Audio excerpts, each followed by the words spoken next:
Hello students, in today's class we will do our fourth form of business organization, that is cooperative society.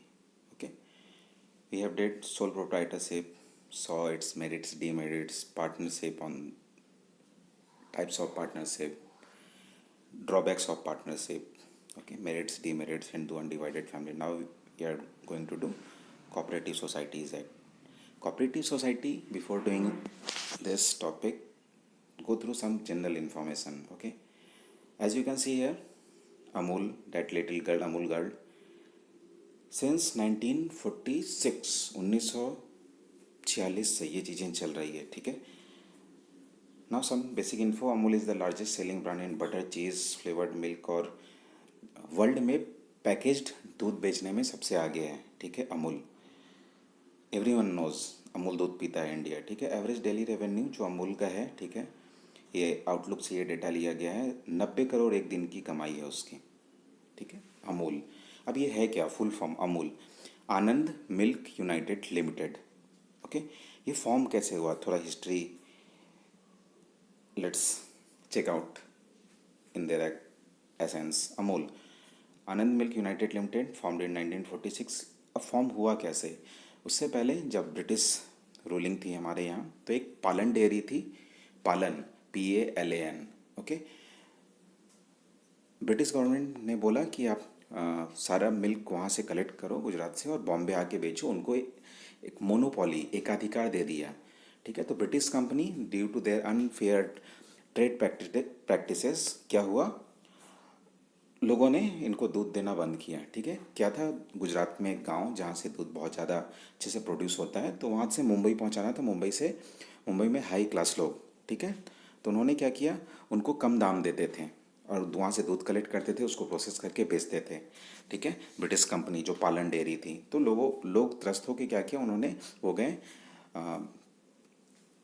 सरदार वल्लभ भाई पटेल के पास. सरदार वल्लभ भाई पटेल ने बताया कि ये आपको परेशानी है. ठीक है. कंपनी है, ब्रिटिश कंपनी है, जो आपसे दूध कम दाम में खरीद लेती है, सही समय पे पैसा भी नहीं देती है. ठीक है. और मुंबई ले जाकर बेचती है. तो इसका एक उपाय है, आप कोऑपरेटिव सोसाइटी फॉर्म कीजिए अपना. ठीक है. उस वक्त उन्होंने 1946 में वर्गीज कुरियन, जिनको वाइट रिवॉल्यूशन, ठीक है, का ओरिजिनेटर माना जाता है, वर्गीज कुरियन ने 1946 में Anand milk union limited cooperative society, ठीक है, जो बेसिकली कोऑपरेटिव सोसाइटी का जो नाम है Gujarat milk marketing cooperative foundation. ठीक है. उसके अंदर ये चीज़ें चलती है, Gujarat cooperative milk marketing foundation, ये इस चीज़ को चलाता है अमूल को. तब से आज तक you can see the journey of Amul. Now what is cooperative society? Sardar Vallabh Bhai Patel ने, उनके एक बड़े एक्टिविस्ट थे, उन्होंने बताया कोऑपरेटिव सोसाइटी फॉर्म कीजिए. तो कोऑपरेटिव सोसाइटी है क्या? Okay. In today's prospect, now let's see. Cooperative society is a voluntary association. Voluntary means a kind of temporary, you can say. Okay. Voluntary association of persons who join together with a motive of welfare of its members. ये बहुत ज़रूरी है. Welfare of its members मतलब जितने लोग एक साथ आते हैं, ठीक है, और म्यूचुअल बेनिफिट के लिए वो एक साथ आते हैं. ठीक है. तो कुछ लोगों का एसोसिएशन होता है, किस लिए? With the motive of welfare of its member, मतलब जितने भी लोग इसके मेंबर बनते हैं, it's a kind of group, you can say. ठीक है. They are driven by the need of protect their economic interest. Economic interest means related to monetary terms, is it? Okay. In the face of possible exploitation at the hands of middle man का यहाँ elimination किया जाता है. ठीक है. Basically in general language में बताता हूँ. जैसे अमूल के केस में क्या हुआ, एक गांव है आनंद, गुजरात में, वहाँ लोग हर एक घर में गाय, और बहुत अच्छा वहाँ पर कंडीशंस हैं for cultivating this kind of business. Okay. तो उन्होंने क्या किया, वो दूध खुद से कलेक्ट करने लगे, खुद से ले जाकर ट्रांसपोर्टेशन, उन्होंने थोड़ा थोड़ा पैसा किया. पहले क्या था, उनके पास ट्रांसपोर्टेशन की चीज़ें नहीं थी. सारे लोगों ने पैसा जमा किया. अब बड़े लेवल पे, जिसको बोलते हैं लार्ज स्केल ऑपरेशंस, ओके, वो करने लगे. इससे क्या हुआ, मिडिल मैन, जो बीच के लोग थे, जो गांव से दूध उठाते थे, शहर में बेचते थे, वो बीच में यू कैन से ब्रोकिंग, दलाली करते थे. ठीक है. मिडिल मैन का काम करते थे, कुछ पैसा लेते थे. तो वो पैसा इंड जो प्रोड्यूसर हैं, जो आनंद का, जो बहुत सारे ग्रुप्स हैं, ठीक है, आज के डेट में अमूल में कुछ 1.5 लाख के आसपास लोग जमा हैं, 1.5 लाख से ज़्यादा. ठीक है. जो अमूल से जुड़े हुए हैं वो सारे ले जाकर कलेक्शन सेंटर में मिल्क देते हैं, ठीक है। This video also concern to Discovery Channel, ये डिस्कवरी चैनल ने, नेशनल ज्योग्राफिक ने इसके ऊपर भी वीडियो बनाया है, you can see over YouTube, Anand milk federation का वीडियो, ठीक है। तो उस कलेक्शन से सारे लोग आके अपने घर से दूध एक जगह जमा करते हैं, वहाँ से फिर वो रिफाइन होकर, ठीक है, फॉर साइंटिफिक प्रोसेस आगे प्यूरिफिकेशन के लिए जाता है, ठीक है। और इसमें क्या है, मिडिलमैन का अगर रोल हट जाता है तो जो भी पैसा है वो एंड जो प्रोड्यूसर है उसे मिलता है, ठीक है। नाउ कोऑपरेटिव सोसाइटी एक्ट 1912 में ये एक्ट बना, उसके हिसाब से कोऑपरेटिव सोसाइटी का डेफिनेशन क्या है। Cooperative organization is a society which has its objective for the promotion of economic interest, have to underline this, okay, promotion of economic interest of its members in accordance with cooperative principles. Cooperative principles मतलब एक साथ सारे लोग, कहीं ना कहीं ये demographic memoranda पे इस चीज़ को बनाया गया, मतलब एक ग्रुप है जो खुद के लिए काम करता है, ठीक है, म्यूचुअल बेनिफिट के लिए। अगर उस ग्रुप का नीड क्या है उसके हिसाब से, सपोज एक ग्रुप है, ठीक है, जिसे जो घर सही से नहीं बना सकता है, कम इनकम वाले लोग, एक साथ एक इंसान घर नहीं बना सकता, तो सारे लोग एक साथ पैसा पुलअप करेंगे, ठीक है, तो बहुत सारा पैसा हो जाएगा। अब बड़े अमाउंट से आप चीज़ों को कर सकते हैं, घर बना सकते हैं, फिर कम दाम पे बेच सकते हैं। तो ये एक तरह का housing cooperative society that will study later, okay.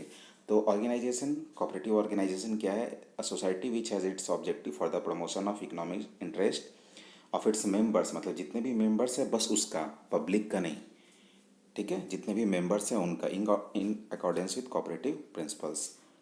Now characteristics, cooperative society को आप बहुत अच्छे से समझ जाओगे when you will see and look after this characteristics of cooperative society. इससे आपको समझ में आएगा ये है क्या।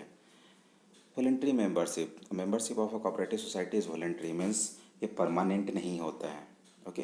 अ person is free to join a cooperative society and also leave at any time, वो कभी भी वो चीज़ों को ज्वाइन कर सकता है, छोड़ के जा सकता है। बट आज के डेट में सिंस ये लॉ से परस्यूट है कोऑपरेटिव सोसाइटी एक्ट, तो अगर आप छोड़ के जाओगे तो आपको एक नोटिस पीरियड, मतलब कुछ दिन का समय आपको बताना होगा कि मैं 1 महीने तक आपके सोसाइटी में हूँ, ठीक है, उसके बाद मैं छोड़ दूंगा इस चीज़ को, तो आपको पहले नोटिस देना पड़ता है, ठीक है।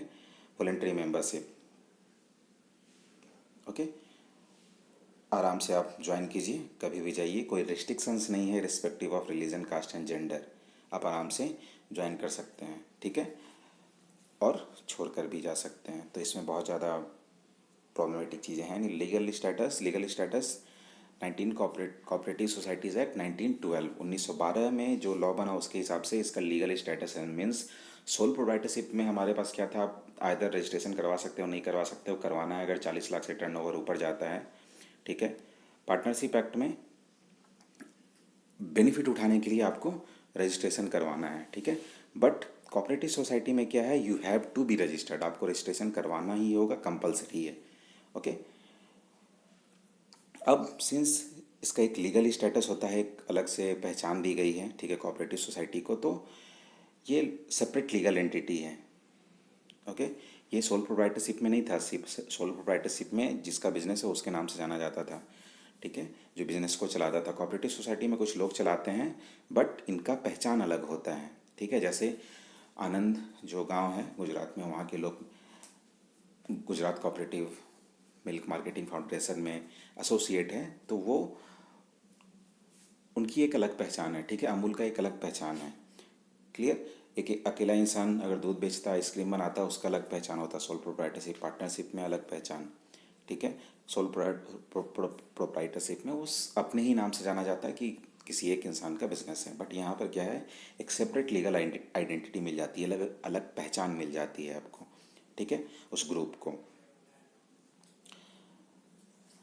Limited liability, as we can see है, सोल प्रोप्राइटरशिप में हमारे पास अनलिमिटेड लाइबिलिटी थी, पार्टनरशिप में भी एलएलपी में किसी एक के पास अनलिमिटेड लाइबिलिटी थी, बहुत सारे के पास लिमिटेड लाइबिलिटी थी। यहाँ क्या है, लिमिटेड लाइबिलिटी है, मतलब आप अगर उसके ऊपर कोऑपरेटिव सोसाइटी एक जो फॉर्म हुआ है, अगर उसके ऊपर लोन होता है तो हम उसके मेंबर्स के संपत्ति को नहीं बेच सकते, यहाँ पे लाइबिलिटी आपकी लिमिटेड होती है, ओके।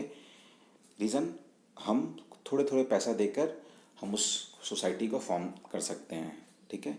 कितना पैसा देना है वो बेसिकली डिसाइड करता है ग्रुप में एक मैनेजिंग कमेटी होता है, कोऑपरेटिव सोसाइटी मैनेजिंग कमेटी, वो मैनेज करता है कि कितना पैसा आपको देना है, कितना पैसा दे के आप उस ग्रुप को ज्वाइन कर सकते हैं।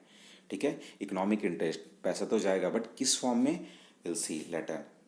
Okay, control, control again as I have said, जितने भी मेंबर्स है, सपोज वी हैव 100 मेंबर्स, तो 100 मेंबर्स आपस में एक, यू कैन से, इलेक्शन होगा। ठीक है, वो किसको हेड बनाना चाहते हैं, तो 100 मेंबर्स के इलेक्शन में जिनको देखा जाएगा, इलेक्शन होगा जो पॉपुलर है, ठीक है, जिनको लोग वोट करेंगे, वो चुना जाता है मैनेजिंग कमेटी के, और मैनेजिंग कमेटी ही उस कोऑपरेटिव सोसाइटी को रन करती है, मैनेज करती है। ओके, हर किसी एक मेंबर के पास वोटिंग राइट होती है। अब इसको एसोसिएट करते हैं हमारे इंडिया के कॉन्स्टिट्यूशन के साथ। ठीक है, ये भी डेमोग्राफिक कैरेक्टर पे चलता है, और कोऑपरेटिव सोसाइटी भी डेमोग्राफिक कैरेक्टर पे चलता है। हर एक मेंबर के पास वोटिंग राइट है, और वो 100 लोग वोट करते हैं, जिसको वोट करेंगे या फिर जिधर मेजोरिटी ज़्यादा होगी उनको मैनेजिंग कमेटी का हेड बनाया जाएगा।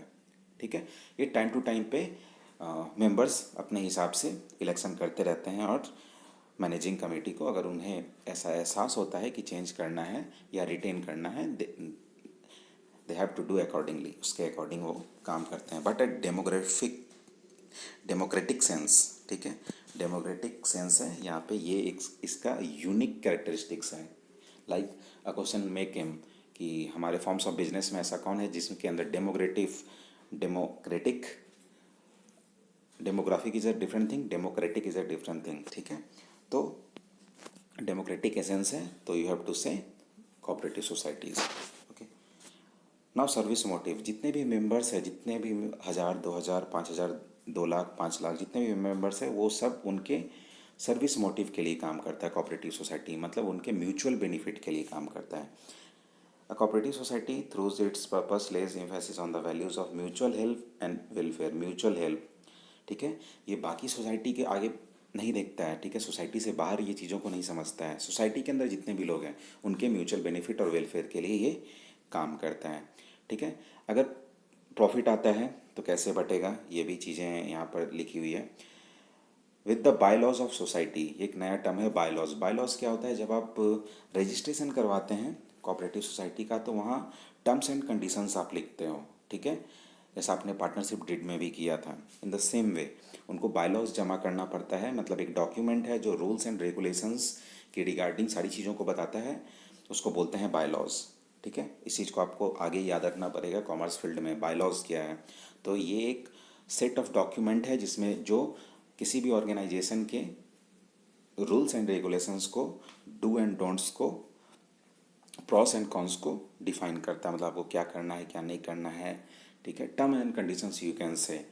ठीक है, तो टर्म्स एंड कंडीशंस का जो डॉक्यूमेंट होता है उसको हम बोलते हैं बायलॉज। ये हर एक कंपनी भी बनाती है जो रजिस्टर होती है, कोऑपरेटिव सोसाइटी भी बनाती है आज की डेट में। ठीक है, तो हमारे पास वॉलेंट्री एसोसिएशन मतलब टेम्प्रोरी कभी भी आइए, चाहिए, छोड़िए, respective of religion, caste, creed. ठीक है, बट जब छोड़ के जाओगे तो आपको नोटिस पीरियड देकर जाना होगा, तो ये बहुत एक अच्छी बात है, फ्रीडम है आपके ऊपर। लीगल स्टेटस मतलब यहाँ पे ये एक लॉ से अवाइड है, that is cooperative society act 1912, तो इसमें बहुत ज़्यादा प्रॉब्लम की बात नहीं है। और सेपरेट लीगल एंटिटी मतलब एक अलग पहचान है इसके मेंबर्स से। लिमिटेड लाइबिलिटी, ये बहुत अच्छी बात है। ठीक है, हमारे अंदर हम अगर किसी सोसाइटी को हमने ज्वाइन किया तो हमारे पास लाइबिलिटी उतनी है जितना हमने पैसा दिया है। ठीक है, उससे ज़्यादा लाइबिलिटी नहीं है। एक यहाँ पे मैं बात करूँगा, हमारे लोकल एरिया में एक फिनांस का एक टर्म चलता है, चिट फंड। ठीक है, इसमें क्या होता है, बहुत सारे लोग एक साथ ग्रुपिंग होते हैं, अगर उनको पैसे की ज़रूरत है तो सारे लोग सपोज़ 5-5 हज़ार करके उन्होंने जमा किया। ठीक है, और अगर 10 लोग हैं तो 50,000 जमा होगी। अब किसी को अगर पैसे की ज़रूरत है तो वो पैसा लेकर जाएगा और उसके बदले में कुछ इंटरेस्ट देगा, जिससे बाकी लोग कमाएंगे। कुछ इस तरह से चीज़ें चलती है, ये इनफॉर्मल है चिट फंड, बट ये एक कोऑपरेटिव सोसाइटी का ही एक फॉर्म है, that is credit cooperative society you can say. ठीक है, that you can ask with your father. Next control, control managing committee करता है और उसको चुनता कौन है, सारे मेंबर्स, हर किसी के पास इक्वल वोटिंग राइट होती है। ओके, सर्विस मोटिव जितने भी मेंबर्स हैं उनके वेलफेयर के लिए और म्यूचुअल हेल्प के हिसाब से ये काम करता है, कोऑर्डिनेशन के हिसाब से। Okay, now merits, good points about cooperative society. Equality in voting rights, बहुत अच्छी बात है। Democratic approach, okay. One man one vote, बहुत अच्छी बात है। आप अपने हिसाब से अपनी बातों को रख सकते हैं, ठीक है। लिमिटेड लाइबिलिटी, ये भी हमने किया कैरेक्टरिस्टिक्स में। एक नॉर्मल लेमैन के लिए, एक नॉर्मल इंसान, जनरल इंसान के लिए किसी भी ग्रुप में जाना, ठीक है, और जब उसकी जवाबदेही लिमिटेड हो और उतनी हो जितना उसने पैसा दिया है, ठीक है, तो ये उसके लिए बहुत अच्छी बात होती है। मतलब आपको एक्स्ट्रा बर्डन नहीं लेना है कि सोसाइटी कैसे चल रही है, ठीक है, and all that. Stable existence, since it is a voluntary associations, लोग आते रहते हैं जाते रहते हैं, the show must go on.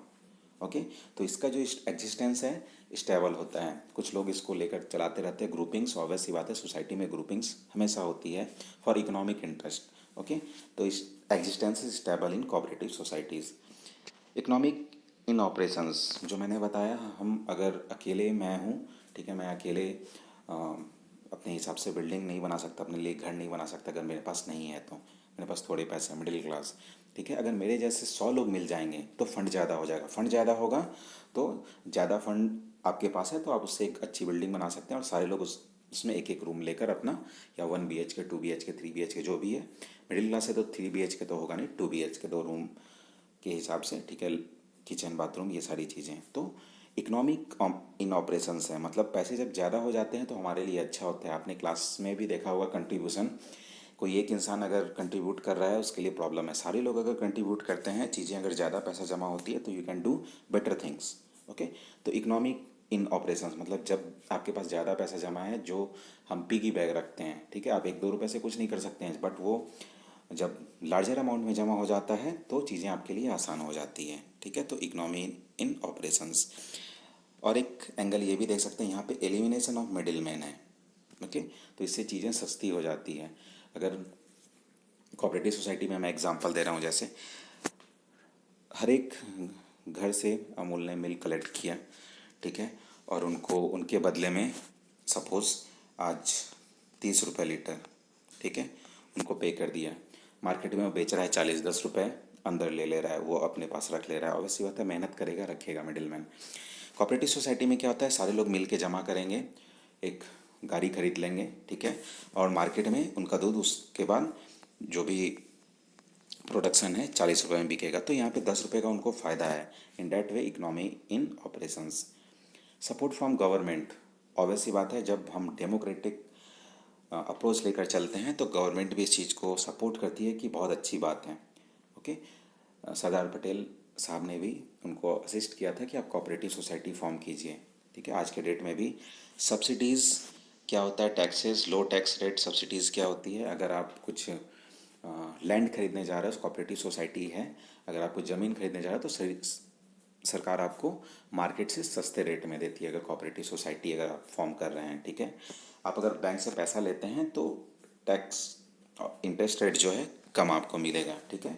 और अगर आपको टैक्स देना है तो बहुत सारे ऐसे सेक्टर्स हैं जिसमें आप कोऑपरेटिव सोसाइटी फॉर्म कीजिएगा, जैसे कॉटन वाले में, ठीक है, मिल्क वाले में, तो आपको टैक्स रेट कम मिलेगा। तो बैंक से भी इंटरेस्ट रेट कम में पैसा मिला, आपको सब्सिडी भी मिली असेट्स खरीदने के लिए।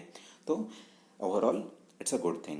Okay, ease of formation according to cooperative society act 1912, इसके हिसाब से फॉर्म होता है, और रजिस्ट्रेशन मैंडेटरी है, that you have to remember. Okay, now limitations apart from merits we have सम।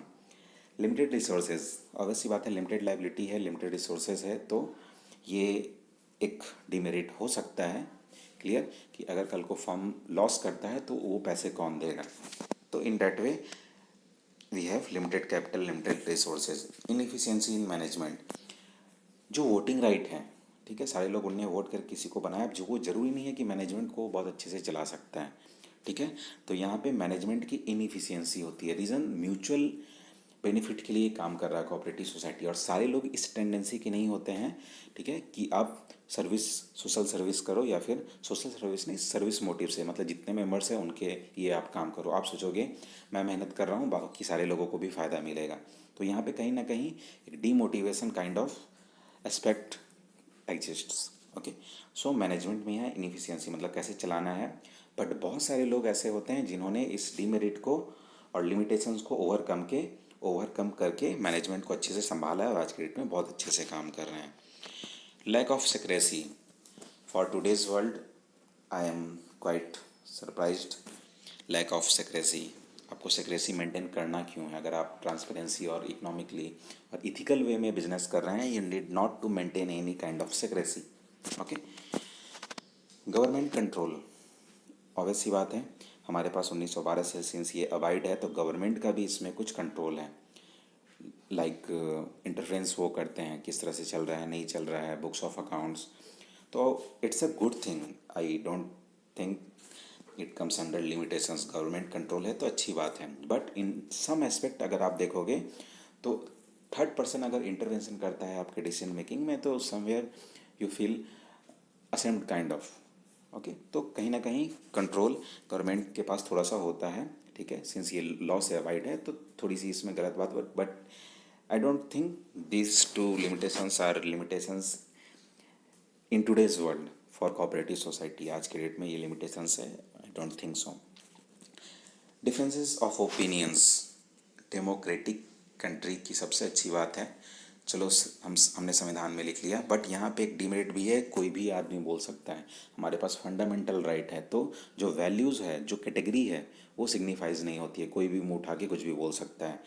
तो बहुत सारे पॉजिटिव वाइब्स के बाद डेमोक्रेटिक जो अप्रोच है उसमें माइनस भी चीज़ें हैं कि हर कोई बोल सकता है, कोई भी अपने हिसाब से कुछ बोल लेता है, ठीक है। It's a topic of debate anyway.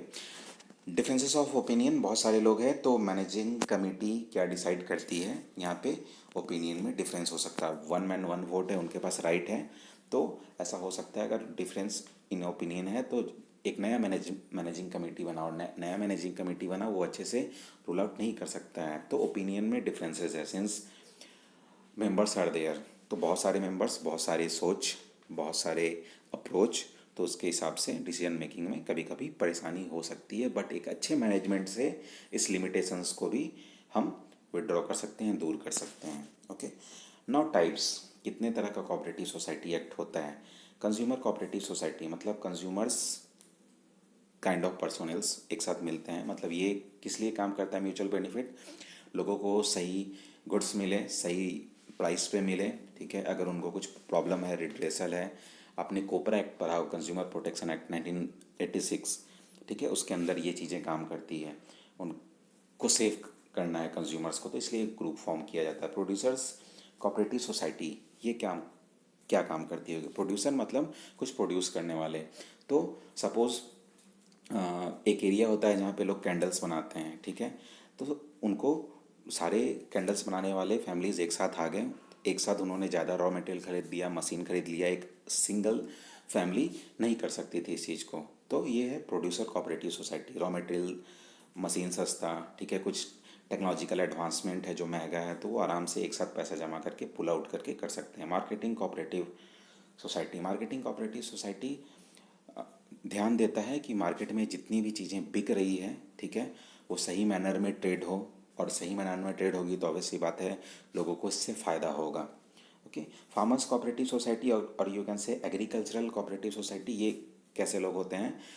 आप कल्टीवेशन कर रहे हो, इरिगेशन सिंचाई, आप अकेले पानी बहुत दूर से लेकर नहीं आ सकते हैं, तो सारे लोगों ने पैसा जमा किया, पंप खरीदा, पाइप खरीदा, अब वो चीज़ें सही हो गई है, तो इस तरह से चीज़ें सही हो सकती हैं।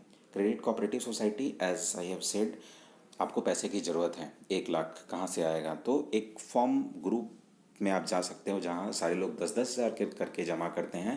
अगर 10 लोग भी हो गए तो 1 लाख हो गया, ठीक है। उसमें सपोज़ 50 लोग उस कोऑपरेटिव सोसाइटी में है तो 1 लाख आपको आराम से लोन मिल जाएगा, ठीक है। आपके पास है 10 हज़ार, आप बस 10 हज़ार दे के 1 लाख लेकर आ रहे हो, ठीक है। तो इन चीज़ों को क्लियर करने के लिए जो चिट फंड वाली चीज़ें हैं, सिंस ये इनफॉर्मल है और आज की डेट में इनके पास सही लॉ नहीं है चिट फंड वालों के पास, तो ये cooperative society, credit cooperative society, मतलब आप पैसे लेकर आओ, आपको बैंक नहीं दे सकता है पैसा, रीज़न आपके पास पैन कार्ड नहीं है, या फिर आप नहीं जाना चाहते बैंक से लोन लेना चाहते हैं, या ऑलरेडी आपने बैंक से लोन ले लिया है, तो इस तरह से चीज़ें चलती है। कोऑपरेटिव हाउसिंग सोसाइटीज़, ये इंडिया में बहुत अच्छे से आज के डेट में मेट्रो सिटीज़ में फ्लोट कर रहा है, ठीक है। ये क्या है?